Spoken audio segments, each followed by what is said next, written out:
that we are really, really focused on not just what the ordinary or more traditional OEMs are having to face, because a lot of those issues are common for sure. We're suffering the same shortages in the same areas, perhaps geographically and certainly functionally and expertise wise.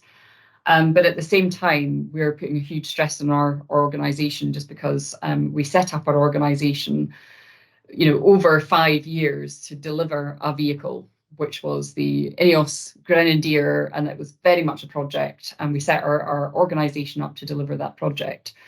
But of course, our business strategy now is to be a long-term sustainable automotive manufacturer with multiple car lines. And already for the last year and a half, adding in a new project, which is our battery electric vehicle, into that mix at a time when we hadn't really transitioned to being an organization that was kind of geared up to be that, really just meant that we were always, and I think still are, an automotive player that's kind of constantly pedaling to catch up in terms of, it kind of just feels that our ambition is always a step ahead of where our organization is.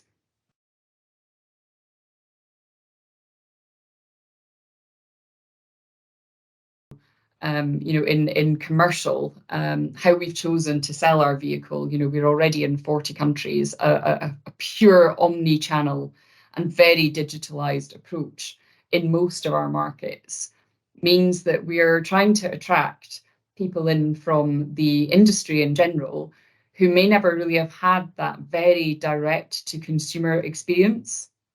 And that's something that, we're really trying to kind of push along at the moment as well. For us, that very direct to consumer experience is going to be so incredibly important for us as a brand new OEM coming to market, selling directly to the customer. They must feel how important they are to us.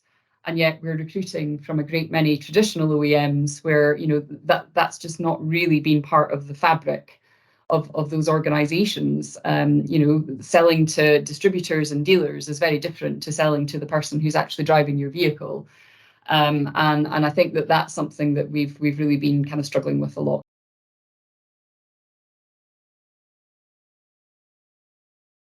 I mean, one of them is actually, we've brought in quite a lot of people from INEOS Group now, which is, not to say that, I mean, we are 95% automotive professionals in INEOS Automotive. A petrochemicals business at its core is not going to try and build a car company without, exploiting the expertise of the automotive industry. We have to accept humbly what we're good at and what we're not. And so we're learning a lot from the industry by recruiting from the industry. But I would say as well that of late, we have brought in quite a lot of people from INEOS as well, who have really, really strong experience in things like, safety, which is very important to INEOS, and project management. We have managed very, very highly complex chemicals projects, building new plants, for example, for decades. And we've got some very good people who really understand what it means to bring projects together